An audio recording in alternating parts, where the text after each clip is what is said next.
সুপ্রিয় দর্শক, আসসালামু আলাইকুম। নিউজ আপডেট 74 এর আজকের সংবাদে আপনাদের সবাইকে স্বাগতম। প্রথমে জানিয়ে দিচ্ছি সংবাদ শিরোনাম। নয়াদিল্লিতে বিজিবি বিএসএফ বৈঠকে সীমান্ত হত্যা বন্ধে যৌথ টহল ও তথ্য আদান প্রদানের সিদ্ধান্ত। শূন্যরেখার 150 গজের মধ্যে কাঁটাতারের বেড়া ভবন নির্মাণ নয়। 28 ফেব্রুয়ারি ছাত্রদের নতুন রাজনৈতিক দলের আত্মপ্রকাশ। জুলাই আন্দোলনের চেতনার প্রতিফলন ঘটাতে সজাগ থাকার তাগিদ বিশ্লেষকদের।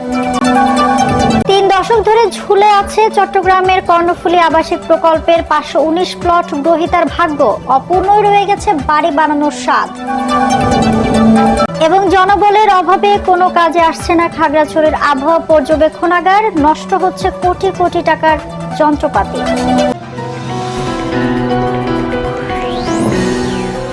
এতক্ষণ শুনছিলেন সংবাদ শিরোনাম, এবারে বিস্তারিত। সীমান্তে নিরস্ত্র নাগরিকদের উপর গুলি চালানো, হত্যা, আহত বা মারধরের ঘটনা শূন্যে নামিয়ে আনতে যৌথ টহল বৃদ্ধি, গোয়েন্দা তথ্য আদান প্রদানের সিদ্ধান্ত নিয়েছে ভারত ও বাংলাদেশের সীমান্তরক্ষী বাহিনী। নয়াদিল্লিতে বিজিবি বিএসএফ মহাপরিচালক পর্যায়ের 4 দিনের সীমান্ত সম্মেলন শেষে যৌথ বিবৃতিতে এই সিদ্ধান্তের কথা জানানো হয়। এছাড়া সীমান্তের 150 গজের মধ্যে কাঁটাতারের বেড়া ও স্থাপনা নির্মাণ বন্ধের সিদ্ধান্ত নেওয়া হয়। 17 থেকে 20 ফেব্রুয়ারি পর্যন্ত চলা এই 55তম সম্মেলনে বিজিবির 13 সদস্যের প্রতিনিধি দলের নেতৃত্ব দেন মহাপরিচালক মেজর জেনারেল মোহাম্মদ আশরাফুজ্জামান সিদ্দিকী। অপরদিকে বিএসএফ পরিচালক দলজিৎ সিং চৌধুরীর নেতৃত্বে 13 সদস্যের প্রতিনিধি দল সম্মেলনে অংশ নেয়। বিজিবির পক্ষ থেকে জানানো হয়েছে, বৈঠকে সীমান্তে শান্তি শৃঙ্খলা ও নিরাপত্তা নিশ্চিত করতে সমন্বিত সীমান্ত ব্যবস্থাপনা পরিকল্পনা কার্যকরভাবে বাস্তবায়নের উপর গুরুত্বারোপ করেন বিজিবি মহাপরিচালক। অপরদিকে ভারত বাংলাদেশে মাদক, অস্ত্র পাচার, স্বর্ণসহ অন্যান্য চোরাচালান রোধ, অবৈধ অনুপ্রবেশ এবং সীমান্তে সন্ত্রাসী কর্মকাণ্ডের মতো অপরাধ দমনের প্রয়োজনীয়তার উপর জোর দেয়। 28 ফেব্রুয়ারি আত্মপ্রকাশ ঘটতে যাচ্ছে ছাত্রদের নতুন রাজনৈতিক দলের। অন্তর্বর্তী সরকারের উপদেষ্টা পদ ছেড়ে দলের হাল ধরতে যাচ্ছেন বৈষম্য বিরোধী ছাত্র আন্দোলনের অন্যতম সমন্বয়ক নাহিদ ইসলাম। তিনি বলেন, মতপার্থক্য থাকলেও বৈষম্য বিরোধী ছাত্র আন্দোলন এবং নাগরিক কমিটির যোগ্য নেতারাই দলকে এগিয়ে নেবেন। তবে বিশ্লেষকরা বলছেন, নীতি ও কাজের জুলাই আন্দোলনের চেতনার প্রতিফলন ঘটাতে সজাগ থাকতে হবে নতুন দলের কারিগরদের। রিপোর্ট করছেন যাদের দুঃসাহসিক ভূমিকায় হলো জুলাই বিপ্লব, আওয়ামী দুঃশাসনের পতনে নতুন রূপে বাংলাদেশ, গণঅভ্যুত্থানে সেই কারিগরদের হাত ধরেই দেশে নতুন রাজনৈতিক দল আসার খবরটা পুরনো হলেও কেমন হচ্ছে নেতৃত্ব, তা নিয়ে জনমনে আগ্রহের শেষ নেই। গণঅভ্যুত্থানের ছাত্র নেতা হিসেবে, তরুণ নেতা হিসেবে যারা গ্রহণযোগ্য হয়েছে, এস্টাবলিশড হয়েছে সমাজে, আমরা মনে করি যে তাদেরই সামনে থাকা উচিত। রমজানের আগে হবে এটা একেবারে নিশ্চিত।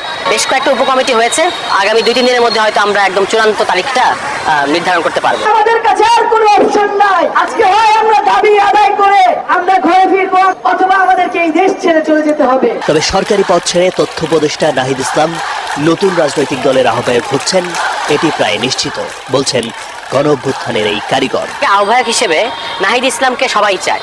এখন এটা আমরা নাহিদ ইসলামকে বলেছি যে আপনি যদি আমাদের এই যে আমাদের চাওয়া, এটার প্রতি এবং জনগণের চাওয়া, এটাকে যদি আপনি সম্মান করতে চান, তাহলে আপনার উচিত হচ্ছে আপনার সরকার থেকে পদত্যাগ করে দলে যোগ দেওয়া। সিদ্ধান্ত নাহিদ ইসলাম নেবে। নাহিদ ইসলাম বলেছেন যে তিনি ভাবছেন এই ব্যাপারে। দল গঠন নিয়ে সাম্প্রতিক সময়ে নিজেদের মধ্যে কিছুটা মত পার্থক্য সামনে এলেও তাকে বড় করে দেখছেন না জাতীয় নাগরিক কমিটির এই নেতা।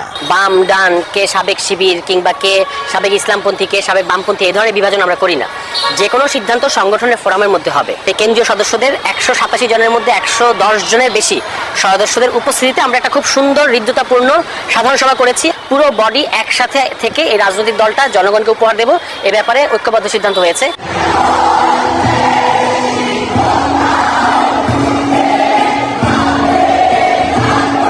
জুলাই বিপ্লবের চেতনা আর জনমতের ভিত্তিতে নতুন দল গঠনকে ইতিবাচকভাবে দেখছেন রাজনৈতিক এই বিশ্লেষক। তিনি মনে করেন, নতুন রাজনৈতিক বন্দোবস্ত নিয়ে জন আকাঙ্ক্ষা যেমন বাড়ছে, তেমনই আছে আশাভঙ্গের শঙ্কাও।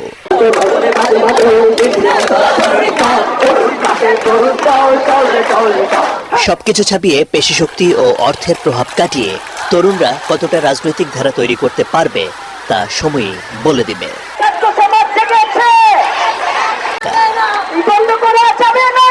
শুধুমাত্র স্পষ্ট, পানির অভাবে 30 বছর ঝুলে আছে চট্টগ্রাম সিডিএর কর্ণফুলী আবাসিক প্রকল্পের 519 প্লট গ্রহীতার ভাগ্য।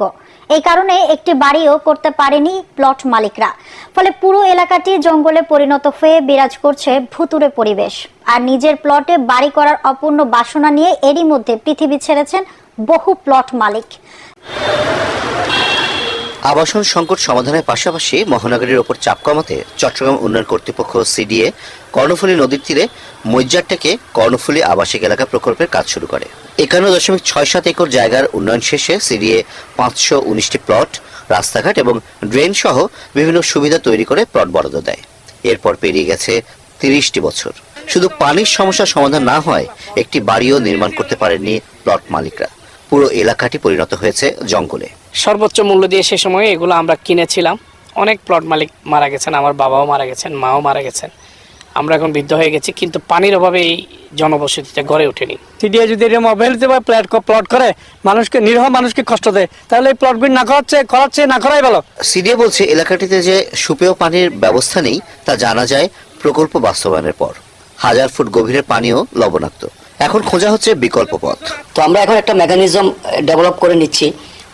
ওখানে যারা প্লটের মালিকরা আছে, সমিতি আছে, তাদের সাথে কথাবার্তা বলে তারা কিছু আমাদেরকে অর্থায়ন হয়তো পর্যায়ক্রমে কিস্তিতে করবে। সিডিএ কোনো লোন দিয়ে বা অন্য কোনোভাবে কোনো একটা মেকানিজমের মাধ্যমে ওয়াসার থেকে এই পানির ব্যবস্থা করা যায় কিনা আমরা আশাবাদী এটা আমরা কিছুদিনের মতো করতে পারবো। 30 বছর পর নতুন করে সমাধানের আশায় বুক বেঁধেছেন প্লট মালিকরা।